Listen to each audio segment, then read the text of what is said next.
Magandang umaga. Narito na ang pinakahuli sa lagay na ating panahon ngayong araw ng Martes, July 28, 2026. Narito ang ating pinakahuling satellite image kung saan may kita nga natin itong mga ulap sa kanluran, bahagi na ating bansa. Ito yung southwest monsoon o habagat at nakakaapekto na lamang ito sa kanlurang bahagi ng Luzon. At may mga kaulapan din dito sa may silangang bahagi ng Visayas at Mindanao. Iyan naman ay dulot ng easterlies. Para naman sa lagay ng panahon ngayong araw, asahan nga natin yung southwest monsoon o habagat ang magpapaulan sa may Ilocos Region, Zambales at Bataan. Para naman sa lagay ng panahon sa Metro Manila and the rest of Luzon, asahan naman natin yung partly cloudy to cloudy skies condition. May tsansa pa rin tayo ng mga thunderstorms pagdating ng hapon hanggang sa gabi. By tomorrow nga, posibleng mas humina pa yung epekto ng habagat sa ating bansa at most likely ay less areas or wala na areas yung mga papaulanin ng southwest monsoon.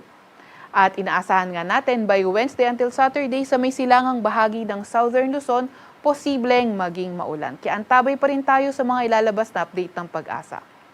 Agwat ng temperatura ngayong araw sa Metro Manila ay 25 to 32 degrees Celsius. 24 to 32 degrees Celsius sa Maylawag at Legazpi at sa Tagaytay ay 22 to 30 degrees Celsius. Agwat ng temperatura sa Puerto Princesa ay 25 to 31 degrees Celsius at 26 to 31 degrees Celsius naman sa may Calayan Islands. Para naman sa lagay ng panahon sa Visayas at Mindanao, inaasahan nga natin sa Eastern Visayas sa may Caraga at Davao Region, posible nga maging maulan dulot ng easterlies. Sa dalalabing bahagi ng Visayas at Mindanao, inaasahan naman natin yung fair weather condition. May mga tsansa pa rin ng mga localized thunderstorms. Yung mga kasamahan natin sa Regional Services Division, patuloy na maglalabas ng mga thunderstorm advisory o hindi kaya rainfall advisory kung kinakailangan. Inaasahan nga natin na until tomorrow, posibleng maging maulan sa may Eastern Visayas. At inaasahan natin by Saturday naman, posible nang manumbalik yung epekto ng habagat at magpaulan sa may kanlurang bahagi ng Visayas.